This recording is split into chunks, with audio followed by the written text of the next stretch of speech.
The following podcast is sponsored by Basico. At Basico, we understand your needs and pain points. Our expertise in CFO services, legal, finance IT, and people and payroll helps drive your business forward by inspiring change and challenging norms. We believe in deep explorative discussions and critical angles, the same spirit that fuels the Only Constant podcast hosted by our own Lasse Rindom. Discover more about Basico's vision and services at basico.dk. And if you like what you hear in this episode, please don't hesitate to share it with a friend. And now Lasse, take it away.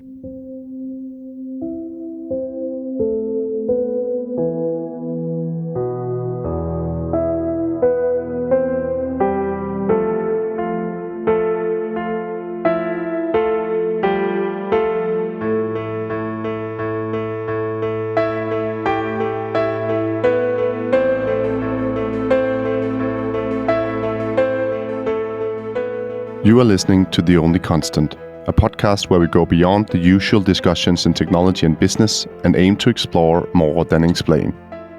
Join me for engaging discussions with a diverse range of global thought leaders as we seek to uncover new perspectives and insights in a free-flowing conversation.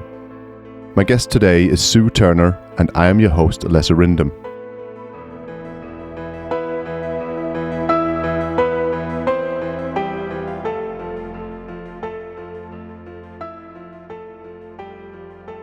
Hi, Sue, and welcome to The Only Constant. I'm very thrilled that you're here with me today, and I've been really looking forward to this conversation.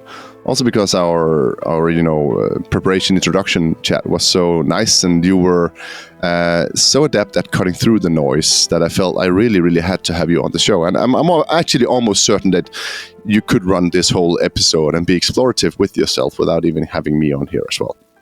So welcome. I think that there's just so many things that we could talk about. So that's why I'm grateful for you to steering this, because otherwise I'll ramble off on the things that really fascinate me. But you know your listeners, you know what they want to hear.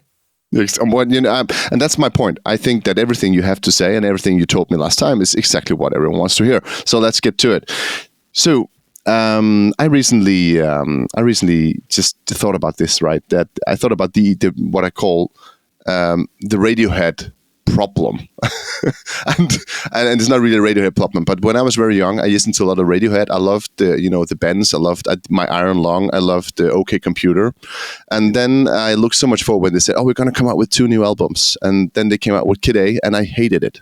Oh. I hated it. And I was so disappointed. And I talked to all my friends, and they were like, no, we only listen to OK Computer still and the bands, right? We're not going to go into that Kid A crap. And Amnesia came out and disappointed even further. So my point is, 3-4 years later, Kid A became my favorite album, right? So, and it is one of the best albums of, the 21st century, from a lot of reviews and awards and all that.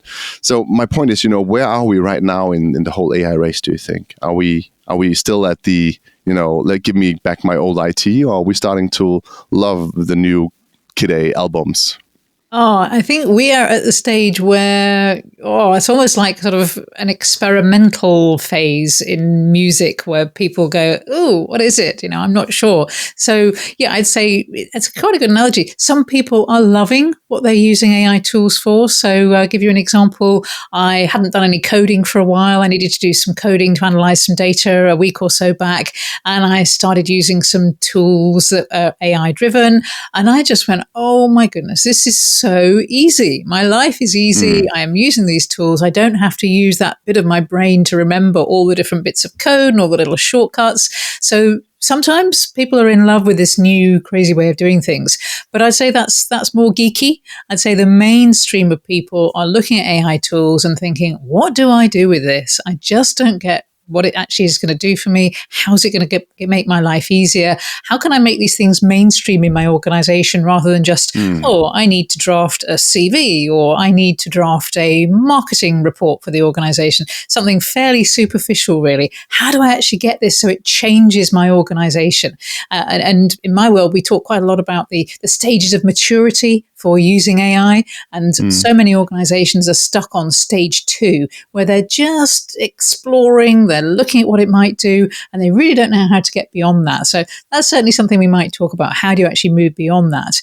But a few organizations are really at that, ultra geeky end. And they're the optimizers. They're the ones who've really got to grips with what they can do with AI. They understand it. They've probably built the business on it. I think this is the problem. We've got a lot of legacy businesses, and it's really hard for a legacy business to try and transform themselves, to understand their workflows well enough to make them AI driven. And so they're quite stuck. And for them, this world of AI feels like that foreign, difficult stuff. Don't get it. Don't understand why everybody else is into it, because it just isn't making that much difference to them. But don't you think any company will become, a legacy at some point, right? Also, these new fresh ones, right? So are they even, at an advantage right now? Or is the real advantage having lots of customers, which many of the legacy businesses do? What do you think? So I think if you're wanting to do something with very low cost in your organization, very low organizational cost, and potentially scale up very quickly, then you don't want that burden of legacy systems, because they are going to hold you back.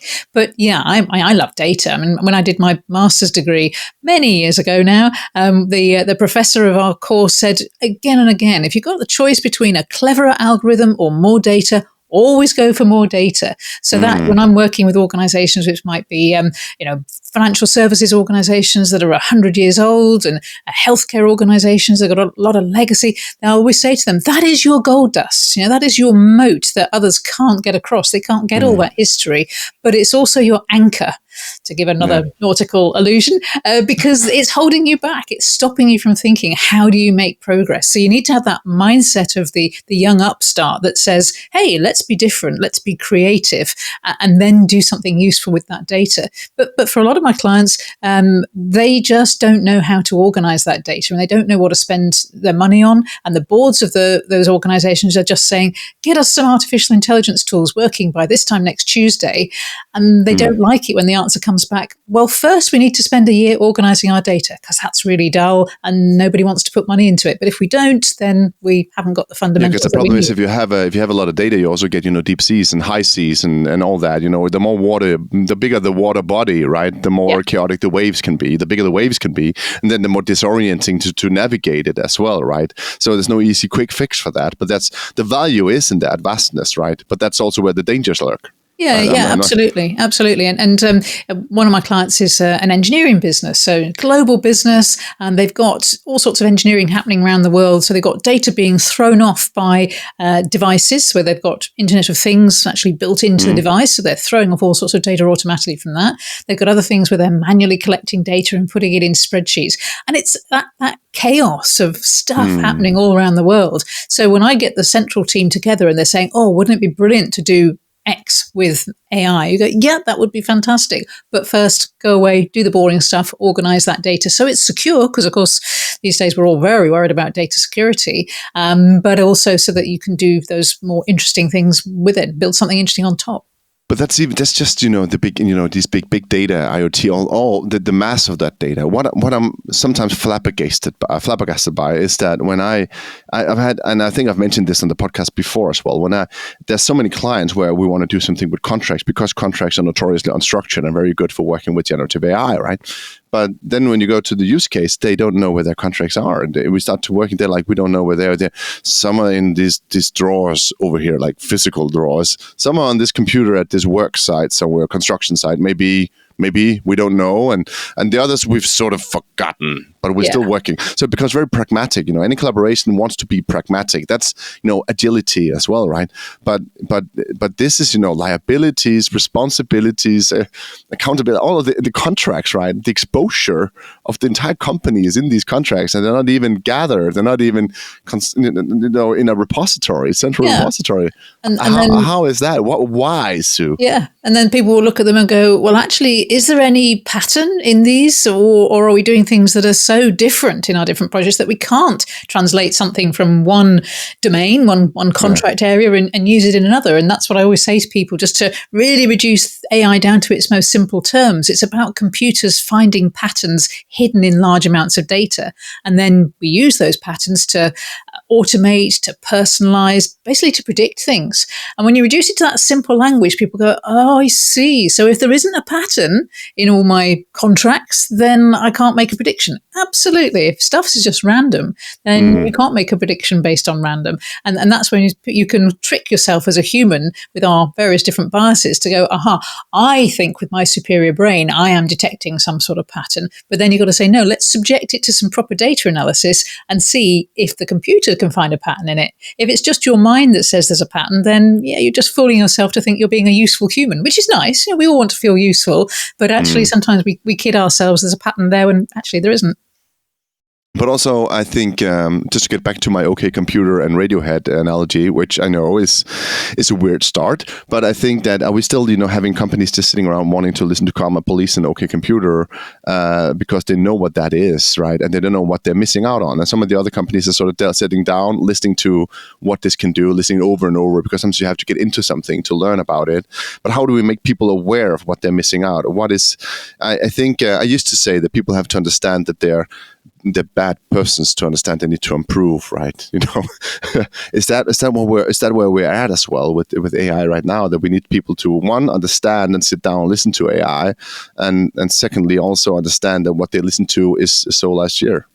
Yeah, so a large part of what I do is leadership education. And I started doing this way back in 2021 when I was doing some research and found that 58% of boards had nobody on them that understood what artificial intelligence was, let alone had ideas about how they might use that. Now, with the advent of generative AI, that needle has shifted a bit, but there's still a huge amount of ignorance amongst leaders, whether that's in business, in public sector, in charitable organizations, about what these tools are and how they can work. So I spend a lot of time with leaders, getting them to understand the basics, and then we can build the more interesting things about how to use it, what the risks are, and what good governance looks like all on top. So that's the kind of core of my business life with a company called AI Governance that I founded in 2020. It's 5 years ago now. But I also have another hat I wear. I'm professor in practice for AI and digital technologies at the University of Bristol Business School. And so there we're really focused on how we can help leaders understand what purposeful leadership looks like and what's the role of AI and digital technologies within that purposeful leadership arena. Now, the reason I link those two together is because in my head, it's kind of the same thing. We're always trying to say to leaders, what are you trying to achieve? How are you trying to achieve it so that it actually has good impacts for the business, for people, for the planet? But also, what don't you know? And as a leader, I've done it myself as chair an organization, I've been a chief executive and so on. You don't often go back to having a beginner's mindset. You're at a certain level and you expect to be confident and you expect to know everything you need to know to run that organization. So when I go in there and start challenging them and saying, do you really understand what AI is? Do you really understand what you might do with it? It takes a bold leader. It takes somebody who's really quite brave to be able to sit back and go, do you know what? I'm going to adopt a beginner's mindset and I'm going to start over learning about this. And not everybody's got the humility to actually bother to do that. But those that have, they're the ones who are really starting to engage and make a difference, not just for themselves, but everybody in their organization as well. But it's an unusual person that can do that. Yeah, but that's the bravery. I think I had Carl Friston on the episode as well, where he said as well that you need to do this kind of, he called it bungee jumping a little bit, right? You don't have to fall off a cliff, right? But you can still experience the fall in controlled environments. So you learn things because you need to always expose your systems and your understandings of the world to new things all the time. That's part of being alive and being intelligent. So it's sort of the same thing you're asking here as well, right? Humility, also understanding that there are things you don't understand, and basically saying that, as I said, understand that you're a crappy version of yourself in order to want to improve to become a better version of yourself, right? And then you start probing. I always like this. I'm a history master back a long time ago, but so I don't run around talking about the Ottoman Empire the same way I used to do. I should definitely do. I only had lunches, right? But my point in the canteen they get all the stories. But the point is that Europe didn't become modern just because we sort of invented modernity. We became modern because we were, pure crap at being pre-modern. We sucked at it. We were terrible at war, plague, death, mud, and Britain was the worst, Sue. It was just mud and war everywhere, right? So we had to invent some other way of doing things, better production methods, better societal structures, better quarantine for hygiene, for disease outbreaks and all that. Everything came from being terrible and understanding we're terrible at this. let's be better, right? Yeah. And I think there's something in that. But and how do you teach that to people if they don't have that humility to sort of look at that? I freely admit there are some people who I will just never touch. I mean, the mission of my company is to inspire as many leaders as possible to use AI with wisdom and integrity. And I freely admit that there's a whole chunk of society that will look at that mission and go, not for me. I don't want to humiliate myself. I don't want to go back to that. And I'm sure a theme that we'll keep coming back to in this conversation is power. And if you feel that you're a powerful person, but you're a little bit uncomfortable with that, or you're not quite sure who you might have to share it with, you don't want to let go and have someone else absorb some of that power. And that's what happens when we go to a teacher and we say, teach me stuff. You are actually transferring some power to them. Only, as you say, like the bungee jumping, only temporarily, because then you get it back. You meld that new knowledge in with everything that you've already learned, and you use it, you build on it, you do new things that you could never have thought of before. It's that Renaissance spirit, isn't it, that says, I've now captured something new and I can transform that into something that I would never have done before. So what did curiosity really do to the cat, Sue?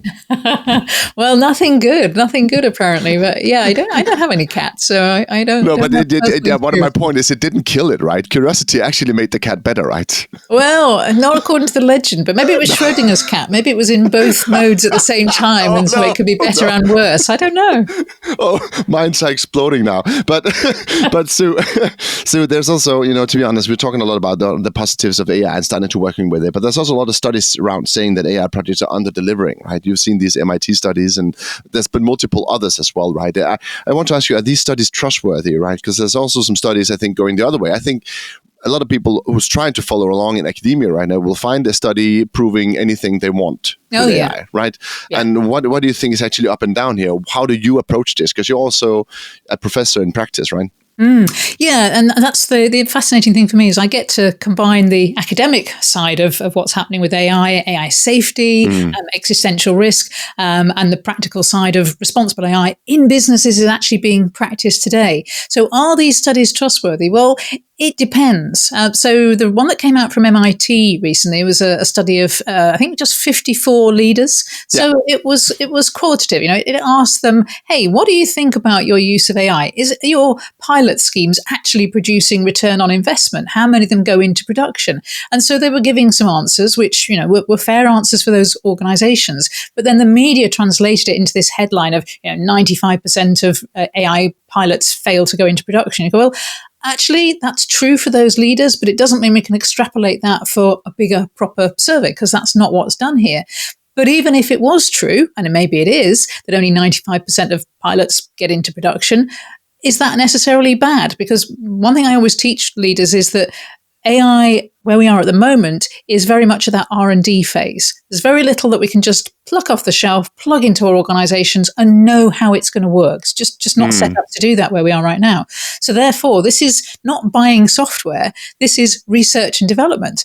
And, what proportion of your R&D activity would you expect to produce perfect results? Well, very little of it. If you ask Dyson how many prototypes he had to make to get the final cleaner that he put together, it was over 1,000. So, there's those sorts of things where we can expect more experimentation. There's another study that's done recently, a 3-month trial by the UK government, well, one department in the UK government, of using Microsoft 365 Copilot. And they found, this was a proper study, they found that 72% of users were satisfied or very satisfied with using this tool as a digital assistant. And in fact, they were quite upset when the test ended. But then you've got to dig deeper into the research, not just take that as a headline that 72% of users think Microsoft Copilot's wonderful. Dig into the detail. And what it said is it sped up certain tasks and made others slower. So, for example, people who were using it for Excel, to analyze Excel data and produce PowerPoint slides, they actually took longer to do the tasks, and the quality of the work was judged to be worse than people who were doing it in the old-fashioned way without these tools. So, yeah, that's the joy of doing what I do. You've got to dig into the data and take what seems like a fancy headline and actually apply it in real life in more detail. I also think that there's something here where, you say to people, here you get, in a public authority, in some public organization saying, here you get a license for something we don't usually have money for, and we're going to take it away from you after the trial finishes. Are you happy that we took it away? No. No, I'm sorry. Yeah, see, so there's something here. I spoke to a friend about that. If you give people this tool, will they want to get it away again? It was an organization where they sort of said to IT didn't take responsibility for the Copilot rollout. They just said, that's on individual departments, and department leaders were like, hey, yeah, sure, that's the license fee costs compared to my salary costs are so low, and makes people happy that they got another tool. But when you aggregate it on the IT budget, it's a really big chunk. It's a big number, that's right. Yeah, it is. Yeah. But it just became some sort of convenience, small benefit thing instead, right? That people feel, I'm important enough to have an AI, right? Which I think they are, and they're entitled to have it as well. But I think, especially with the Copilot thing, which is definitely dividing a lot of attention, a lot of opinion, not attention, opinion. Is it good, is it bad? Because there's so many terrible implementation. It's one of the worst implemented AI solutions out there, right? But I would agree. That's not even right now, and that's not even something I'm just making up. I think that's the consensus from everyone I speak to. And I think even Microsoft is realizing it, right? No, absolutely. When I do presentations, I might do a presentation with 300 business people in a room, all from different companies, all desperate to know what is the one AI tool that we need in our organizations. And of course, the answer always is there is no magic wand that you can just wave here. It depends what tool you need, depends on what you're trying to achieve. I'm based in Bristol in the UK, and one local company I was talking to recently said that they'd given all 60 employees, they're a techie sort of company, techie engineering company. They gave all 60 employees a Microsoft Copilot license. And I'm not just having a go at Microsoft here. This could be any one of a number of tools. And they said to the people, use it for a year, and then we'll review what you think and ask you, do you want to keep it or not? So it was turning the responsibility onto the individual to say if they wanted that license to be paid for another year or not. Out of the 60 people, well, I'll ask you to guess. Guess how many out of the 60 people after a year wanted to keep that license? 60 people. You think all 60? No, one. So they didn't even want to keep their benefit just to keep it. For them, because they were quite techie, most of them had found something else that they would rather use. That was the detail I forgot. They wanted to ditch that one. The one person who wanted to keep it was in HR. So that person had found it really useful for generating job descriptions, for writing adverts, and just a whole lot of things that it could do, which made their life easier. Probably not worth the license fee, but hey, that one person wanted to keep it. By the way, sorry, Microsoft. I like a lot of your products, yes, right? I do I'm too. really happy. But this is just, you're back to the drawing board a little bit, I think it seems like here, right? But I also think that there's this whole thing about saying that what tool, you said, what tool should we get tomorrow to change things? And then it always reminds me of people, I've seen some people having shirts where ChatGPT is not your AI strategy, and because people think that buying a tool is the AI strategy. I also want to, because you're also teaching governance and ethics and all that, reference one of my a partner here at the firm I'm working at, Basico, where he says that he's always asked to approve technology and approve AI. So can you come in and approve ChatGPT? And the terrible question he always asks back is, but what do you want to use it for? Yeah, exactly. Yeah. I can't approve a gun. And they say, no, what you're going to use the gun for, right? Yeah. So is that the problem people are doing here as well? I also get that, can you come out tomorrow, Lasse, and teach me, practical, easy AI that I can use tomorrow and will change my whole world? Like, no, I can't. Yeah. I can't. I can come out and have a discussion about your challenges, and then we can see how can we sort of design some AI solutions around that, right? But people go like that. People want this. They've been told AI, and then they're like, show me the AI, right? Yeah. I guess when I started out doing this, so this is 5 years ago now, I thought I'd spend most of my time working with organizations, helping them write their strategies, good governance strategies, and put the strategies for AI into practice. So I thought I'd be at that strategic governance policy making end. And it was that research I mentioned earlier on that really brought me up short when I realized just how far removed leaders were from being ready to come up with those sorts of ideas and collaborate thinking about strategy and governance, which is why I went into the executive education side.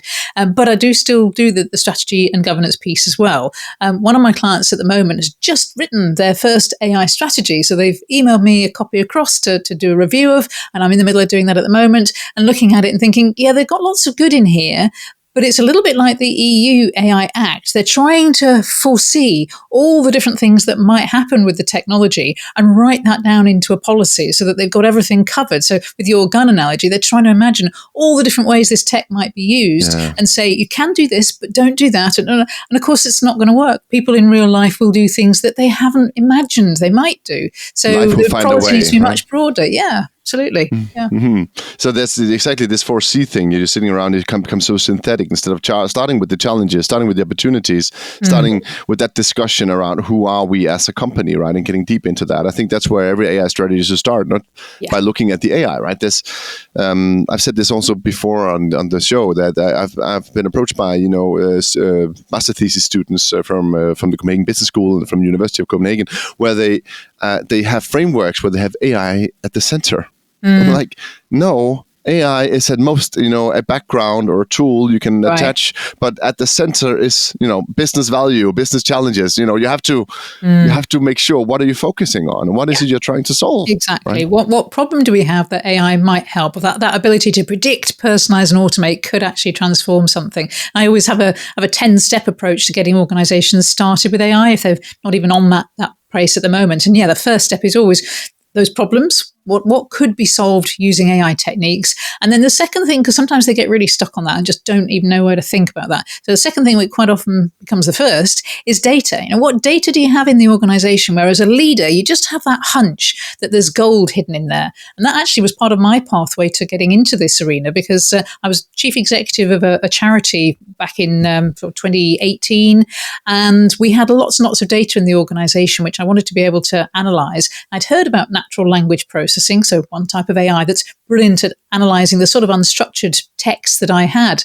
And so I knocked on the proverbial door of Bristol University, which is where I got my first degree, a law degree from, and I asked them, hey, can I plug my data into your machine? And they sort of shrugged their shoulders and said, well, it doesn't really work like that. And of course, this was before generative AI, and what I was talking about was an impossibility. And that was really one of the two spurs to me saying, okay, I'm going to learn about this. I'm going to retrain, do a master's conversion course, and figure out how this stuff works, because I can see, getting back to the power thing, we are transferring a huge amount of power in the way we're letting big tech organizations capture our data, and now the way we're layering AI on top of that. So we're getting sucked into an ecosystem, a bit like people do with, Apple and all the Apple products, but now it's AWS and it's Microsoft and it's Google, and we're getting sucked into an ecosystem from which it's going to be incredibly hard to escape in the future if we want to. And businesses aren't necessarily consciously thinking through what they're doing, making those steps, where they're putting their data, where they're putting their trust, and what that might mean for their futures. But I agree about having an AI strategy. It's something that companies are doing at the moment. I think probably in 5 years' time, it'll seem a little bit like having an electricity strategy. Why would you? It's just there in the background, and it's how you use it that really matters. Yeah, exactly. And it becomes, I also think that it becomes very much like, and I think we've been talking so much about the .com bubble, and we talked about disruption, we're talking about all these things, and it seems like sometimes we're just walking straight into the same things again, right? And this seems very similar to the whole .com thing, where, let's get, a web shop strategy and build a web shop that no one uses, right? And then, but that didn't mean that the internet and web shops were a bad idea, right? It just meant that it was too early, right? Yeah, I think the difference here is that the change is happening so fast that it is really hard just to sit back and say, well, I'm going to be a spectator on this and not actually get involved. So I think we're all having to get involved, not least because the tools are getting into our businesses, like it or not. So whereas back when I first started work in the 1990s, you had a choice about whether to get an email address, have a website, go online. That choice ran out over a period of years, and you just had to be there by default. With the AI tools, we don't even have the choice. They're getting into our organization, know it or not. So one of my clients is in financial services, and they put in a new telephone handling system a couple of years back now. They did all the usual procurement exercise. They installed it. A month after it went live, a warning flashed up on the screen of one of the supervisors saying that a call handler had been abusing a customer.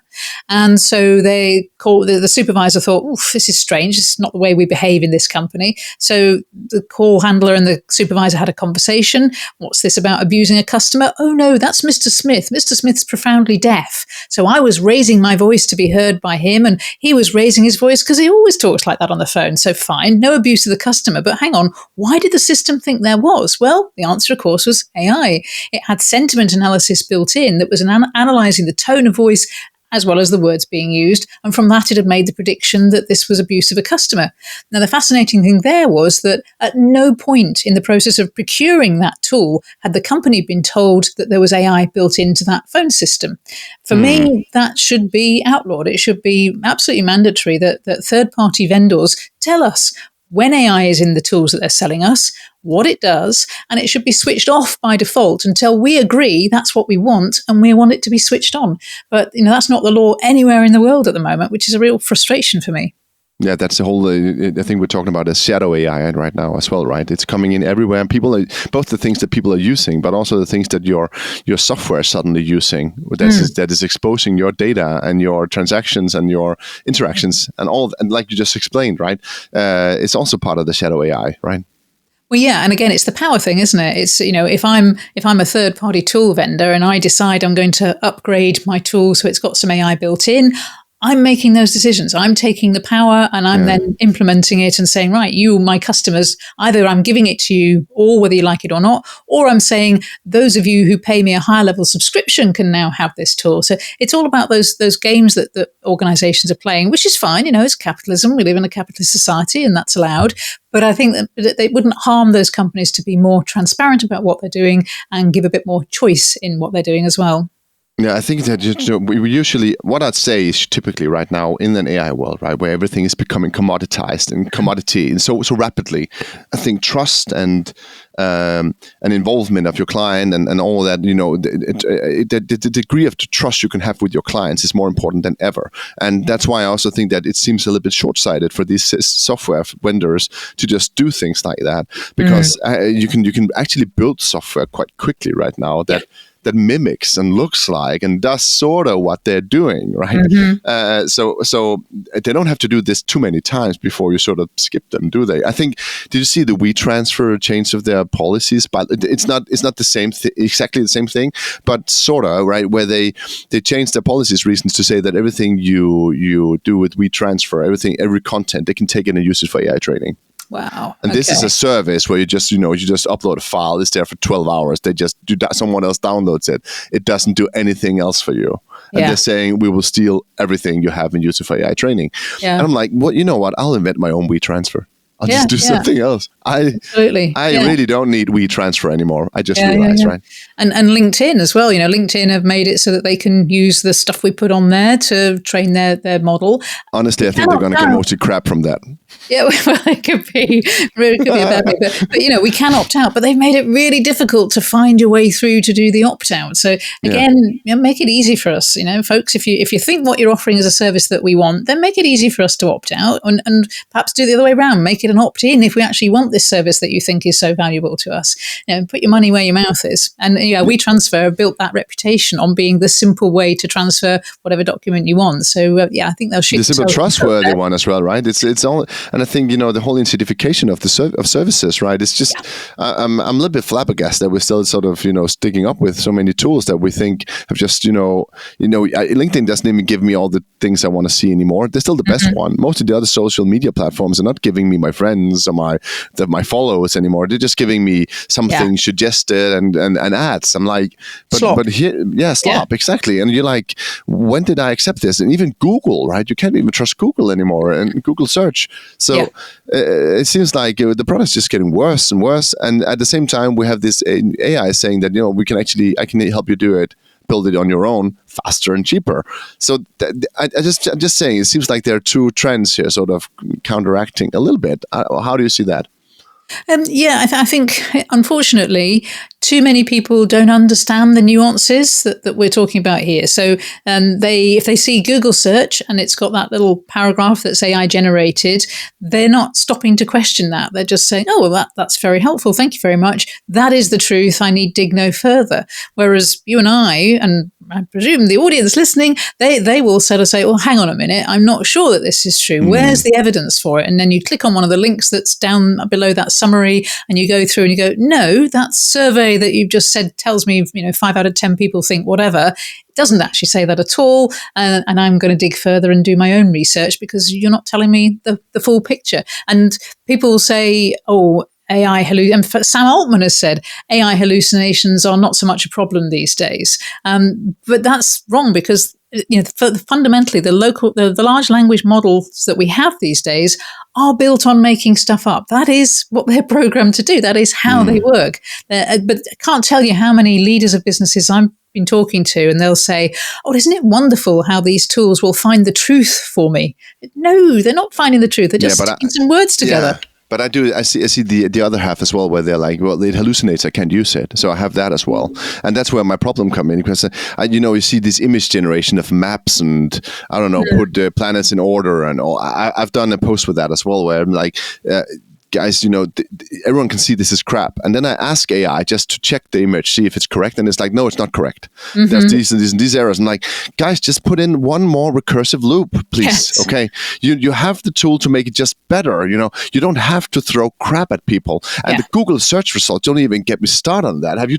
The funniest thing, I actually also, asking Google now, what is the meaning of the common saying, a hat on a horse is a hat in the ditch? And, it's complete nonsense, but it will give you an answer and say, that means that when you put your hat on the horse, it's because you are losing a bet to a friend. It will make up something. And you're like, completely hallucinating, right? And, and just because you said, what is the meaning of this phrase? And like, oh, that phrase, I can sort of guess what that would probably mean.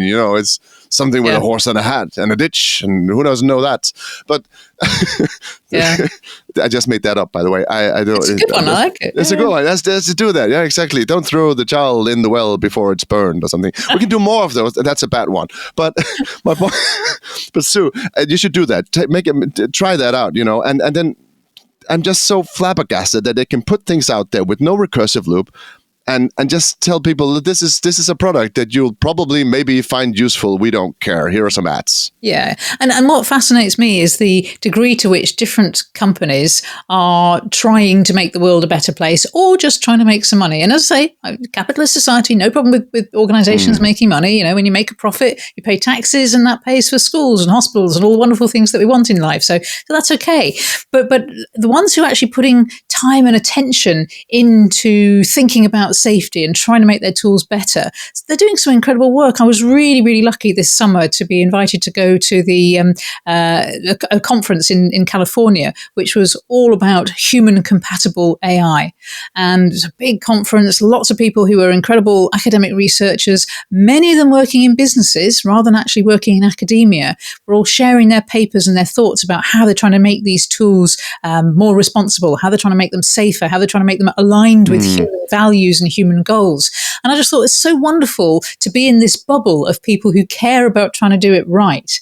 To be able to spread that to more people and organizations would be wonderful. So with my University of Bristol hat on, we are now looking to see what we might do next year, which can help pursue this. So we've got a brand new business school building opening in Bristol in probably September next year. This year we've opened Isambard AI, which is the UK's fastest supercomputer. So, there's loads of stuff. And we're the AI University of the Year. So there's loads of stuff going on around AI. And I'm thinking, how can we leverage that to do something which would attract the policymakers and also those tech companies that don't necessarily care about this safety piece, and try and push them to that next level. So we get more leaders, more organizations that are putting time and money into this whole area of making AI safer and responsible and reliable, which is ultimately what's good for all of us. And you would think would be good for those that want to make money as well. But I think that one of the problems is that most of these companies, a lot of these companies in Silicon Valley, a lot of the big tech companies, also OpenAI, were built around some kind of, let's make the world better with AI thing as well, right? OpenAI is open, right? Or is, sort of, it was, no one really knows what it is anymore, right? It's whatever way you want to look at it, I think. But my point is, they end up making decisions for us. It becomes the pluralist liberal society is what we want, right? So we can say that this is the ethics you need to apply in your AI as well. Isn't that also the problem? So you're saying that having the ethics discussion, but they're having that. They're just dominating.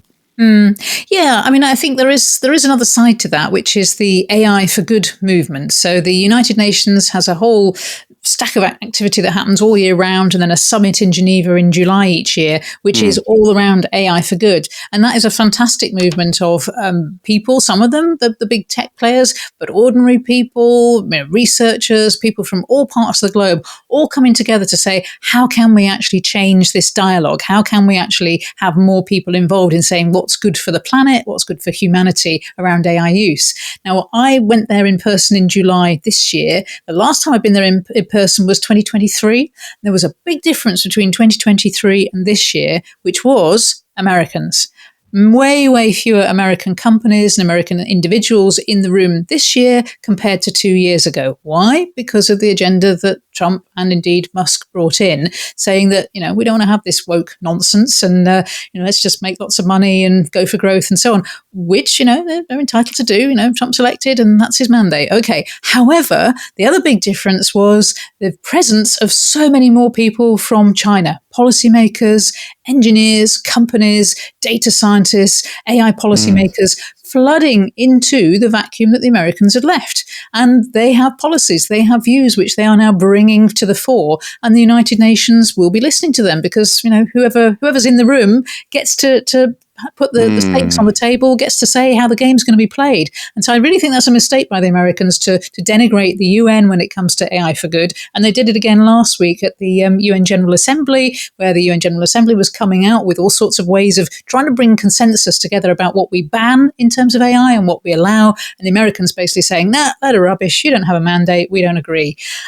Come to the table, guys. Let's all try and work this out together. Yeah, but that's also, I think that's on a larger scale. I'm not going to say too much political here, but that seems to be the agenda. But that seems to be the agenda from and as a historian, as I said before, I'm really flabbergasted by any hegemonic power saying I don't want to be a hegemonic power.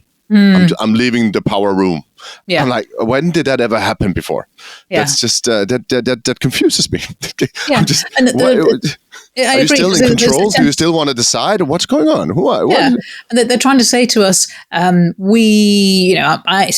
I'm a big tech company, number one, I'm going to be the first to create artificial general intelligence, and therefore I have to get there before artificial intelligence tech company number two. And I'll just do whatever it takes to be the first, because I think being first, I will dominate the whole market and squeeze anybody else out. So therefore, they don't want to share, they don't want to be open, they don't want to discuss what they're doing and how they're trying to ameliorate the possible bad effects of what they're doing.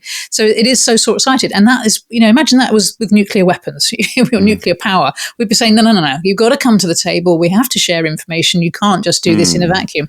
But unfortunately, with AI, it's happening so fast that the space for sensible discussion has been squeezed out. And that is a big frustration to me. Yeah, I completely understand that, and also see that in the market and in the discussions as well, right?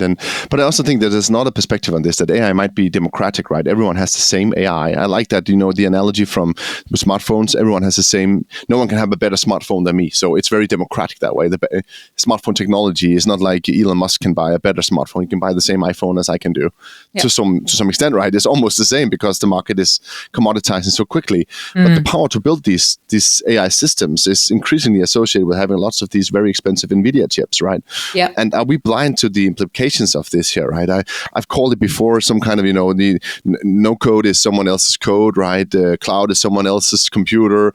AI is just someone else's data, right? Aggregated, or is this sort of a communist tech oligarchy, or what are we talking about here? It feels like, and this is, we're equally dependent That's the democratic aspect here. And I'm not really sure. I think that's really democratic. Can I opt out, as you said, right? I think you said no, that exactly. as well. We can't opt out, and we are not democratically in any way putting into power those that have the levers of control here. And we have no way of moving them on if we decide that their values, their approaches, their ways of doing things are not something we want to support. Individual governments can't move them on. We as individuals certainly can't. So, yeah, I think we are moving towards a much more plutocratic society with power in the hands of a few. And there's a woman called Rachel Caldicott who put it brilliantly when she said, we need to make sure that AI benefits 8 billion people, not just 8 billionaires. And she said that in about 2019, I think. And we have moved way towards the billionaires getting all the benefits since then. And yeah, it's a frustration. I don't know what the answer is, but by talking to more people, by raising these issues, I hope that we will get the attention one day of some sensible political leaders who say, hang on a minute, this is going the wrong way. Let's see what we can do to come together and push back.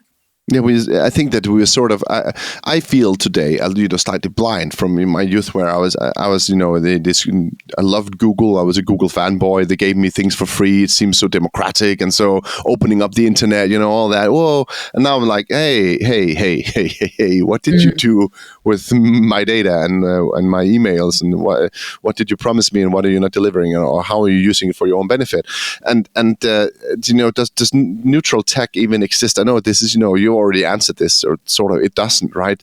But yeah. are we trying right now, maybe too late to say, well, let's not do the same mistake with AI that we did 20 years ago? How did you feel 20 years ago, Sue? Did you see that back then?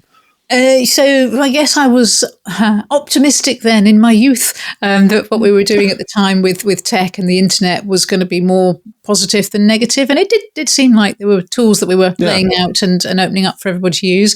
And I guess I only became more concerned in probably about 2012, 2013, 2014 about how we were using data and the power that we were giving to organizations by just letting them have our data for free. Though, of course, we are the product when we do that. I think now what I'm seeing is the only way we can perhaps move power back again is money, and linked to that, as you mentioned, NVIDIA, processing power. That is the potential moat to keep people out or allow more people into this world. But again, what we're seeing is processing power getting into the hands of a few. And with our new supercomputer at Bristol University, what we're doing there is saying to all sorts of researchers and people with interesting projects, hey, if you've got stuff that you can't do with your own computing power because it's not fast enough, you haven't got a bundle of NVIDIA chips, come along, talk to us. Let's see if we can use that on our supercomputer so that it's an asset for you, for everybody, rather than something that's, just for us at the university to do our research on. And that's really powerful. And I've seen some amazing projects in healthcare and other sectors that are running on that supercomputer because it is accessible. So there are some people who are getting this notion about AI for good, but yeah, not enough.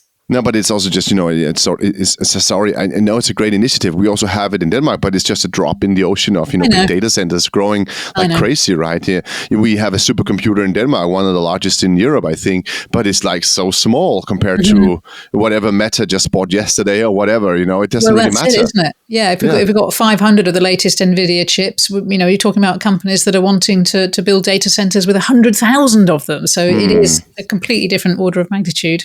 Maybe but the point is, you can't get people going back and actually just realize that there is an analogy. You can't just ask people to go back and listen only to OK Computer by Radiohead when they started listening to Kid A. And the funny thing I just realized, Kid A, the name Kid A was from a computer game in the 90s where they put in hidden messages for the kids. Oh. So I didn't even think of that analogy before now, but it's actually brilliant, right, in this context as well, right? So now we get into the new technology and there's hidden messages in it, right? Yeah. Whereas the OK Computer of old, this Radiohead analogy, it's going crazy for me. Never going to end that one. No, but we can't ask them to go back. So we need to find a way to sort of bridge into the new world with a more, and maybe a European approach. And how do you feel about that in Britain? Sorry. Well, yeah, I mean, I would love to say that the EU AI Act was kind of answering all my prayers and sorting everything out for me, but unfortunately, it does seem to be rather running into the sand because it is too prescriptive. And when we were talking, I think, Bragg, probably 2022 about the Act, so there was a lot of hope there that it would be like data protection and this European approach would spread through the world and the UK would certainly follow very quickly. But actually, the reality has been quite different, that because generative AI came along and it had to be sort of bolted on at the side of this act, it didn't really fit very well. And we can extrapolate from that whatever technology comes along next also won't fit very well in this very rigid framework. It is giving a get out of jail free card to organizations that are saying, we don't want regulation. We think the best way is just to have a free for all and have anybody do whatever they want with AI tools. And I would rather there was some regulation there, some guidance. And actually, lots of business people I talk to want that as well. They want to have some sort of framework that says it's okay to do this with AI, but don't do that. And the analogy I always use, again, going back to the 1990s, is Napster. You remember Napster, the music streaming app from way back when? So the idea there was that they just let everybody stream anybody's music and didn't pay any fee to the copyright owners. Well, clearly that was not a good idea. And the company folded less than 2 years after it launched, just under the weight of litigation that was thrown at it.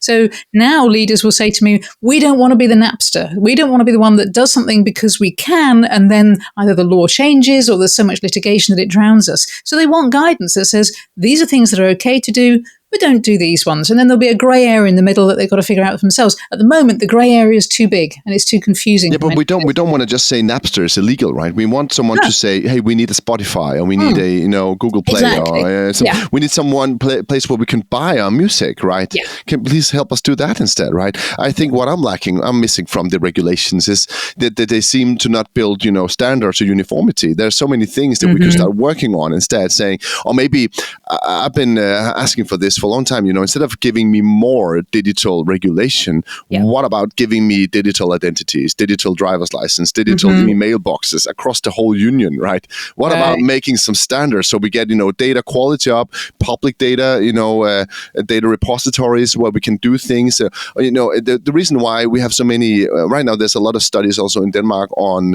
because we have a consolidated view of our healthcare data, meaning that you can actually do a lot of research on that as well to maybe come up with some commonalities between different diseases. I'm not into the details of what they're doing here, but that's because we've built this early on. We bolted on some kind of digital, healthcare system early on that was publicly owned. And then we can give access to it on a need to for research projects, not necessarily sell it all to, private, big tech companies. But I'm just saying that it's nice with regulation, but what about also just buying into and eating, taking some of this transformation that is so needed? I remember once, when Elon Musk said I'm going to buy Twitter and fix it. Then when these memes coming out, I'm going to buy Germany and fix digital transformation. And there's it's funny because, and you're laughing because there's a little truth to that as well, right? Yeah. So they're sitting around doing regulation on some crap they're making up or thinking about this could be a use case. Yeah. But what about also saying that we want this, right? I think regulation and governance, and maybe you will correct me here, it's only good if it's denominating or delimiting a highway that you can move on at speed. Exactly.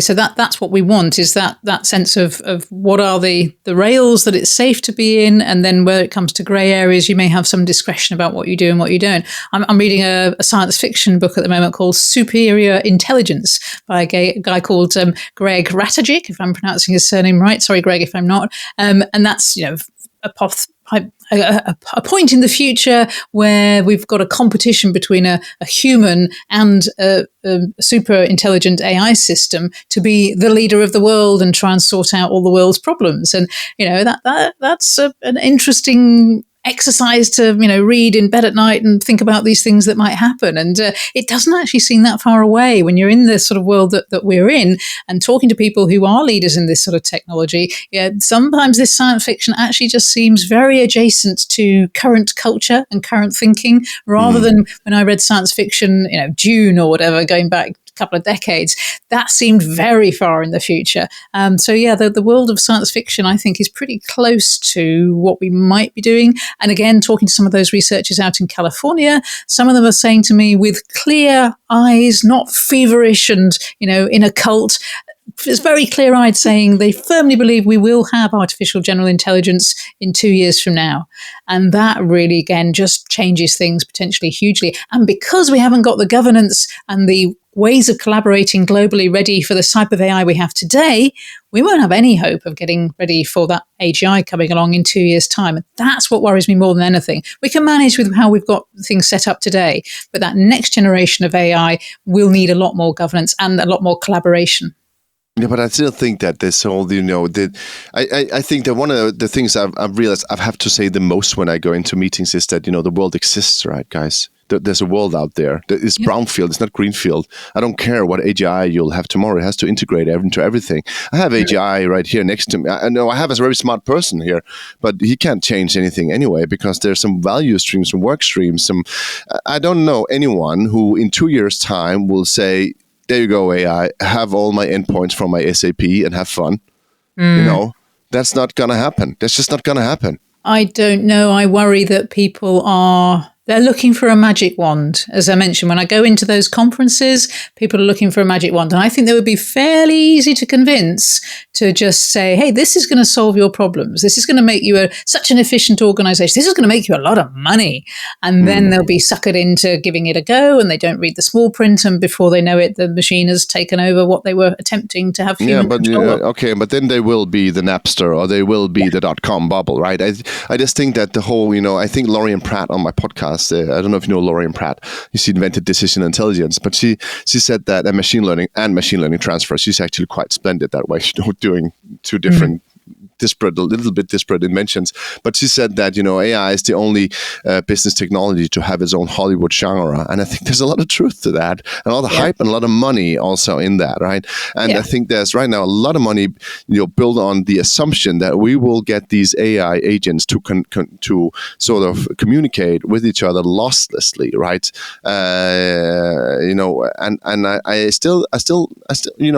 I still think there's, when you just have 7 or something, 7, 8 chained together, you get this semantic shift. Yeah. And they start losing track of what's going on.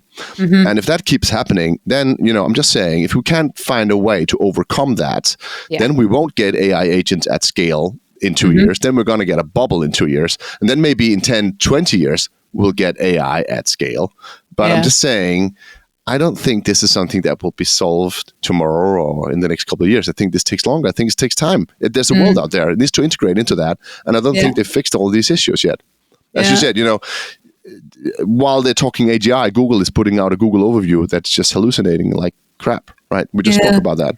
Well, this is the interesting thing, isn't it? Again, those clear-eyed researchers are assuring me that we're on that pathway to developing AGI from where we are with large language models. Now, from my technical knowledge, from my knowledge of human activity, I feel that pretty certain that we actually need a different way of processing in order to get to that AGI, that's that intelligence that's at least as intelligent as the human brain, if not more so, because we're not going to carry on producing more and more data that is meaningful and useful. So therefore, I think we have to find even deeper patterns hidden inside the data that we have got at the moment and be able to process it even faster if we're going to get to something that can operate in the same way as the billions of neurons in the human brain. So, I think quantum computing potentially, but that obviously is much further out, could get us there. But again, these clear-eyed researchers tell me that it really is going to happen. We'll see. But my problem with all this is really, in a nutshell, is that these kind of people are the same people saying that with a larger context window, with faster compute, we will get a smarter AI. My problem is saying that, and that may be also, again, and now it's the third time I'm referencing my historian background, is that, we have tons of history data as well, history records, but it doesn't mean that we don't keep inventing biases. Every generation has their history, right?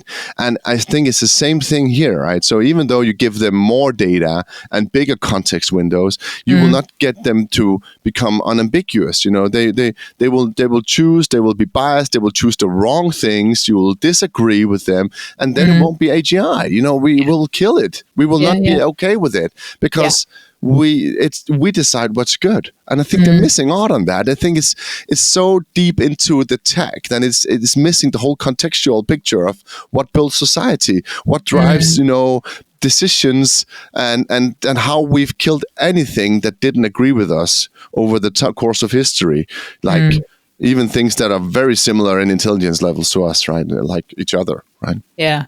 I mean, certainly we're not designed for success in that way. But I think that there's the opportunity there to do something different, and who knows what big intellectual leaps might come out of where we are at the moment. I like to think that there's enough people there, as I say, within the UN AI for Good movement, for example, and people who really are concerned about existential risk and AI safety, that they will come up with something which is better in a controlled way. We'll see.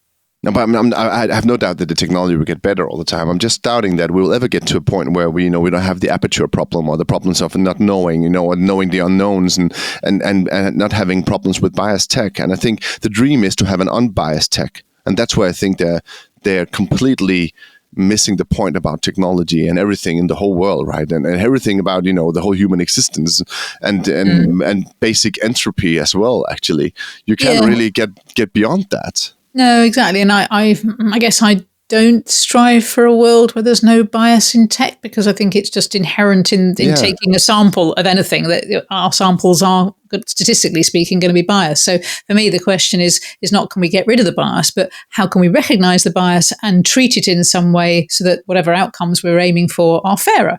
And then, of course, fair is an interesting thing to try and define. And what's fair for me might not be fair as in your judgment. So how do we make those judgments and try and reach consensus around them?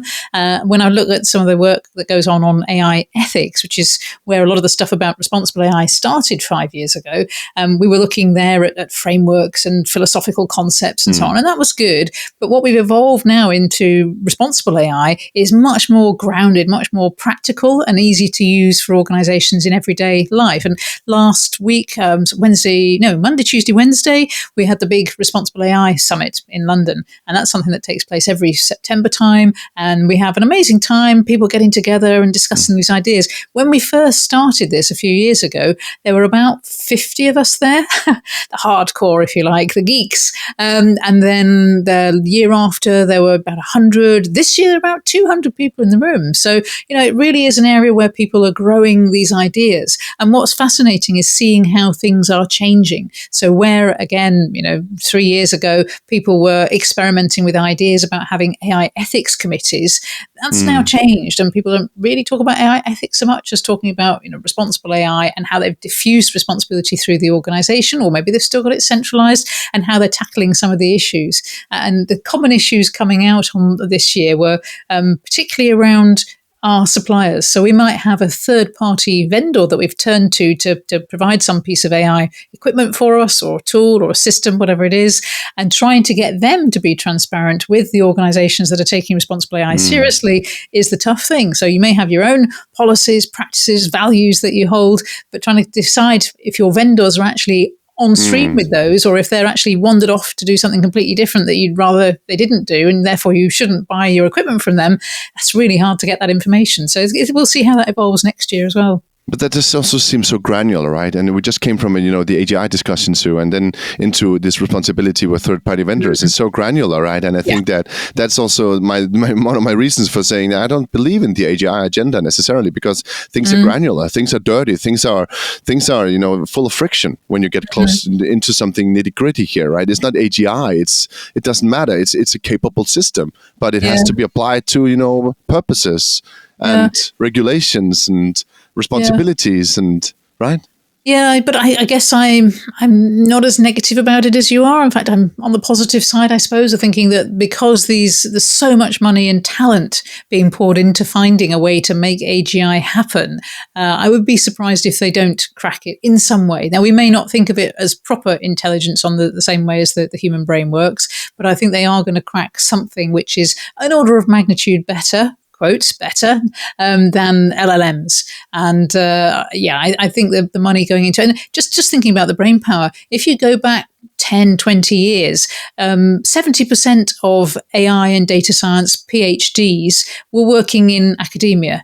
Now, 70%, probably more, 80% are working in business. And the salaries on offer, the lifestyle on offer is so attractive to these people. It's not surprising that they are following where the money is, and they're putting their brain power there. And when you've got that much human energy and that processing power, all those chips available to them to do interesting things with, they'll come up with something new.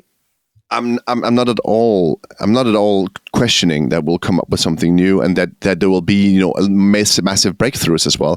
I think my problem is the whole definition of this AGI and the desirability, and that it mostly sounds like someone will bias it in their direction somewhere in Silicon Valley and say now it's an AGI, and we just have to be equally dependent on whatever AGI they define to be AGI for us. And I'm just not sure we will buy into that. My hope for the human race is that we will stop consuming before we are consumed. But I'm not sure I'm right about that. No, people, I think, again, it comes back to people being lazy, doesn't it? We are. If somebody says, hey, I've got an easy way for you to get food delivered to your door or, process the data in your company, thank you. You've made my life easy. That's great. And there's a book called The Machine Stops by a guy called E.M. Forster. And he wrote this book in 1909. It's a very long time ago. And it foresees online meetings, it foresees iPads, it foresees the internet, all these things which we think of as so very, very modern were foreseen by this writer back in 1909. And in this world where the machine is in charge, people live underground and the machine provides them with food. It just magically appears, and oxygen and water and entertainment and all sorts of things just magically appear. A few humans have escaped and they live on the surface and they're the renegades, and you really didn't want to be one of them. But of course, as the title of the book suggests, at some point the machine stops. And we don't know why. We're never told why it stops, but the AI in effect just switches everything off. So all the humans living underground die because they can't get any oxygen or food.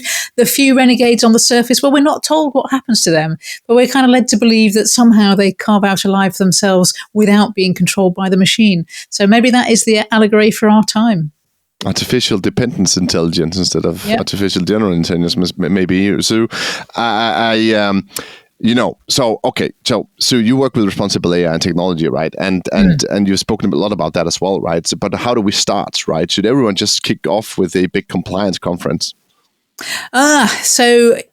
Conferences are good, and certainly that gets people thinking and talking and learning, which is, clearly really important that people learn. I do hope next year at the university we'll bring people together to talk through some of these ideas.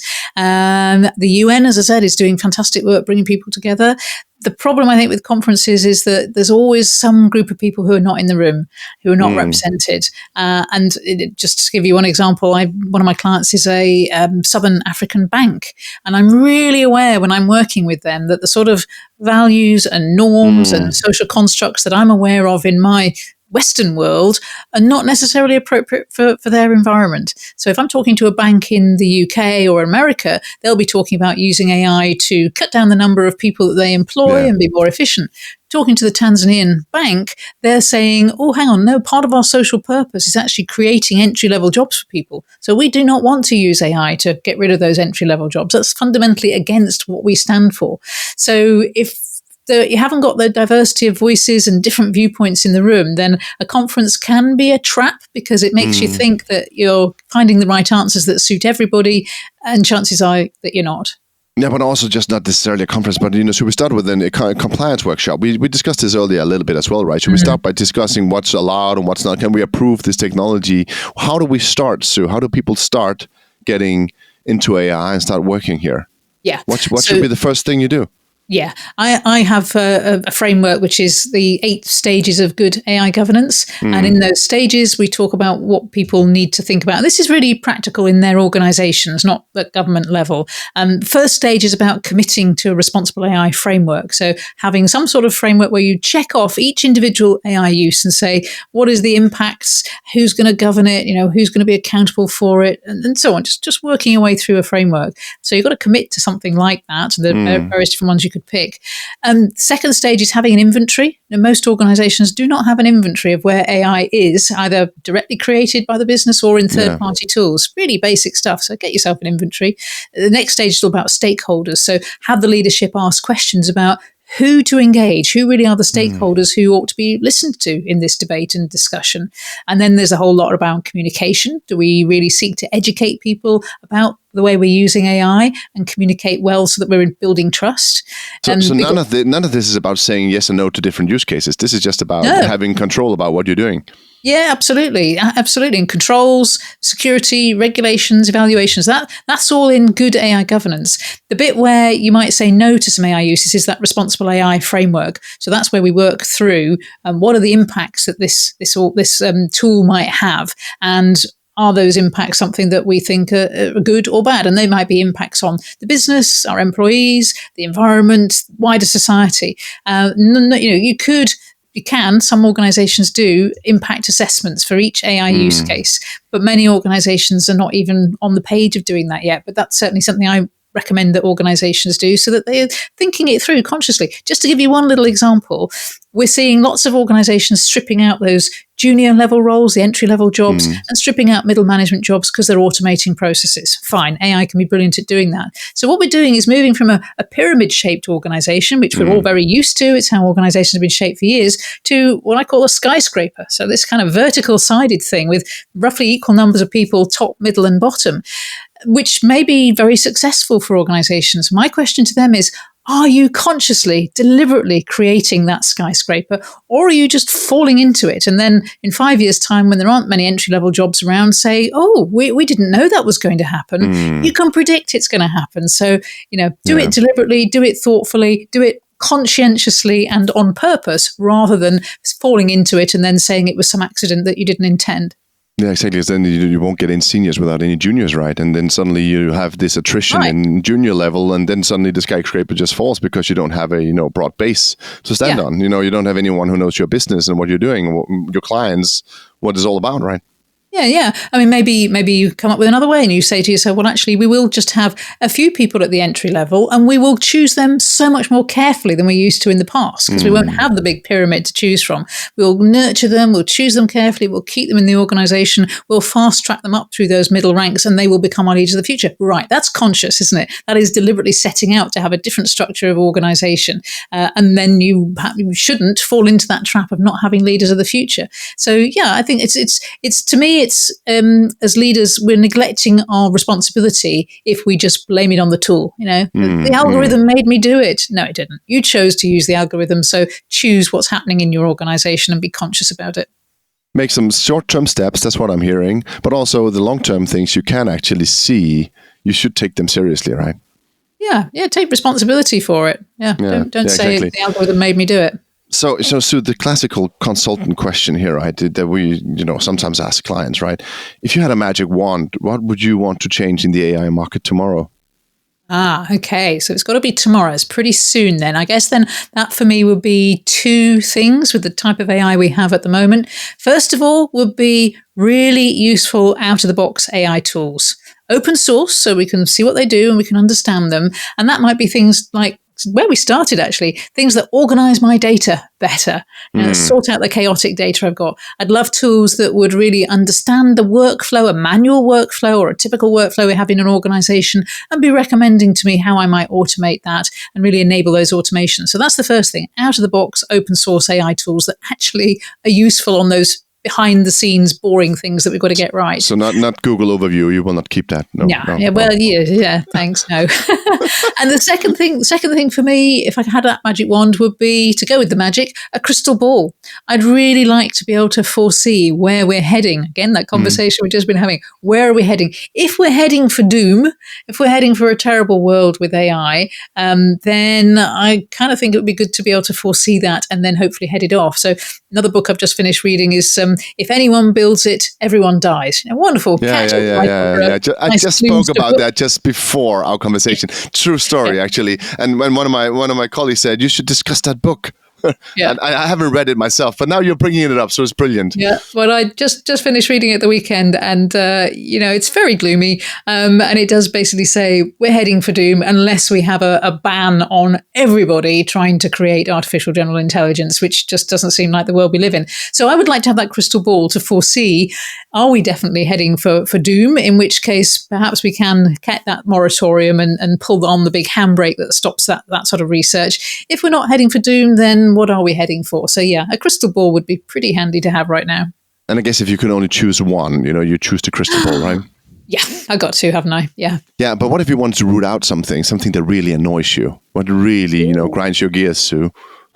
What grinds my gears? Oh, I don't know. I'm quite an optimistic, happy person. I can normally, hear that. so, Yeah, it's going to be fine. You're going to be fine. We'll fix it. If I had to ban something, what would it be? Something where you go like, "Oh, shut up!" Don't you have anything like that? Yeah, I think it would be. I think it would be countries as a whole not. This is negative, isn't it? A double negative. Not investing enough money in AI literacy, because I just really passionately believe that every citizen of every country in the world needs to understand those basics. And if we can get those basics in the hands of ordinary people, they can ask better questions and maybe not shift so much power to those big tech companies. Oh, let me double down on that. I'll use my wish as well for that, saying that countries will need to realize that digital is critical infrastructure. Oh, thank you. I'd love that. Also just understanding. There's F-16, F-35 fire planes. Fighters flying over my head to sort of protect me from threats in the air, and you have tanks, you have boats, and all that. But what about cybersecurity threats? No, that's on your own antivirus, right? What? But it's these are state actors as well. Most of them, some of them are at least, right? Yeah. Why don't we have why doesn't my country? Why doesn't the EU pay for that?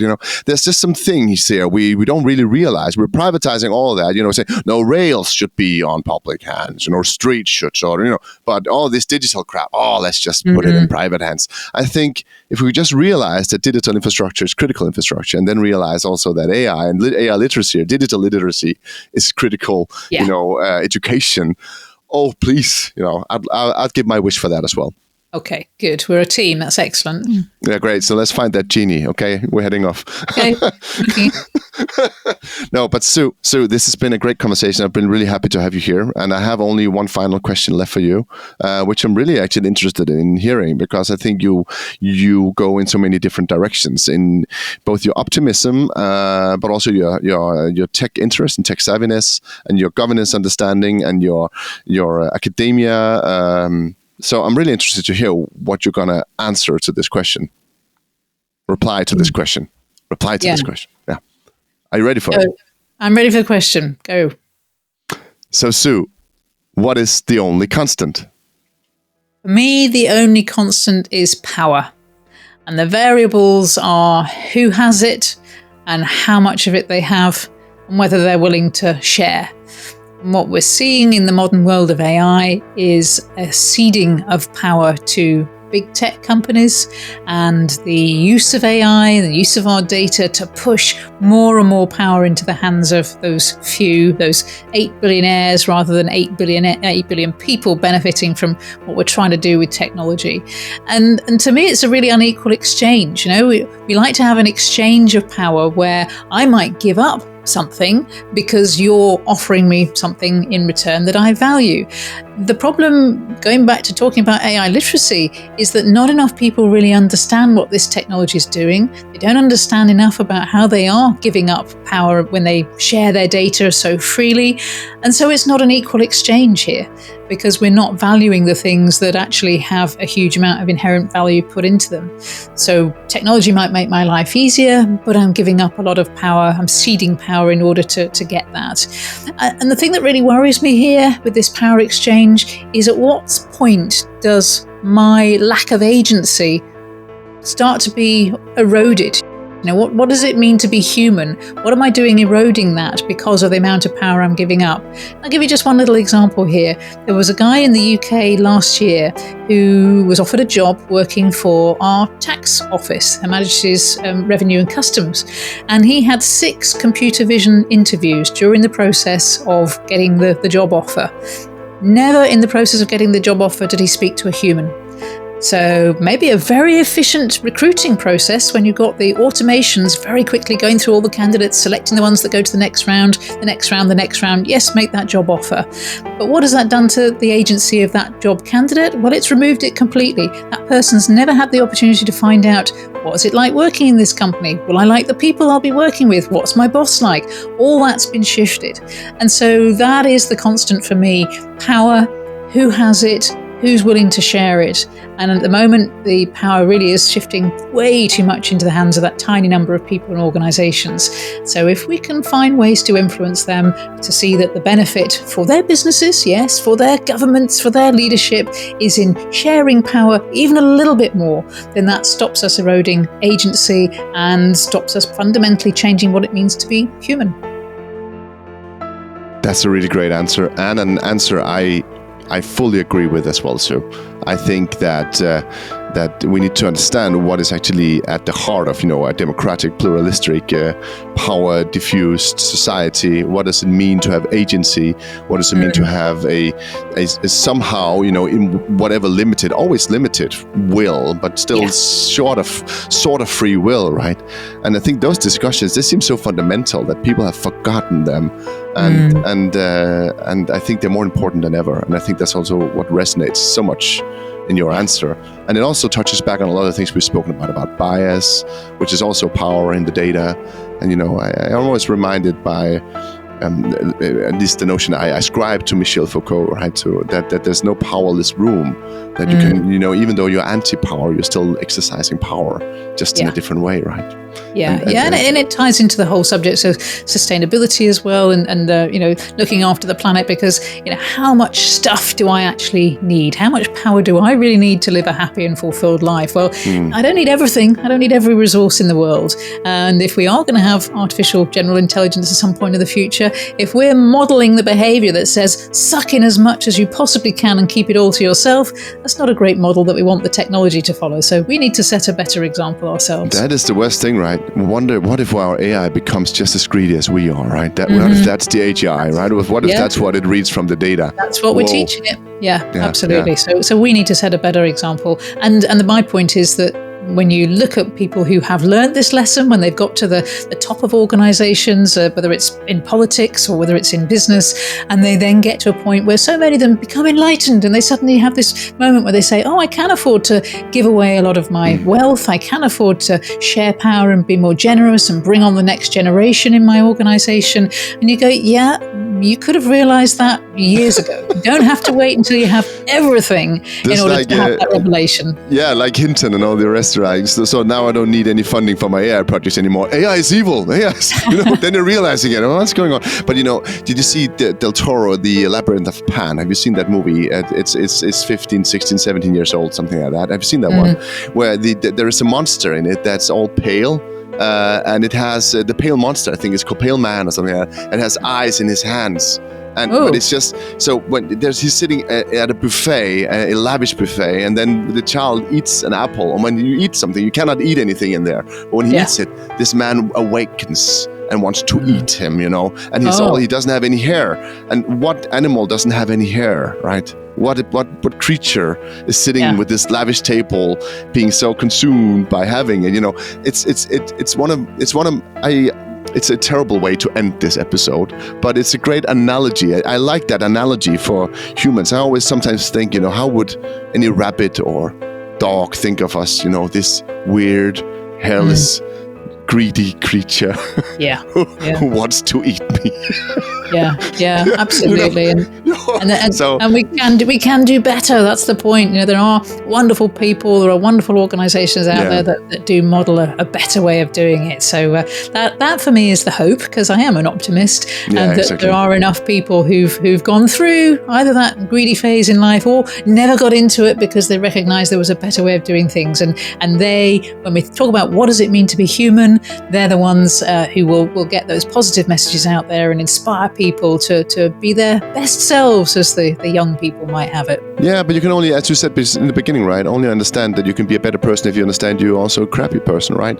It's all about that. We are the stuff that dreams are made of, but we're also definitely the stuff that nightmares are made of, right? I think people should really be aware of that, and that's also what I think we've been speaking a lot about in this episode. Sue, this has been brilliant. Thank you so much for joining me, and thank you for being a brilliant guest on The Only Constant. It's a pleasure. Thank you for having me.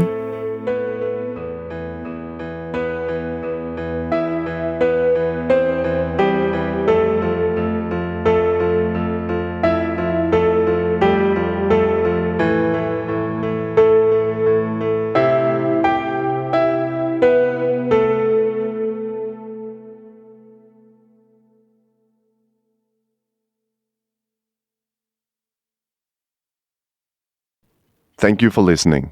If you like this episode, share it with a friend or a colleague.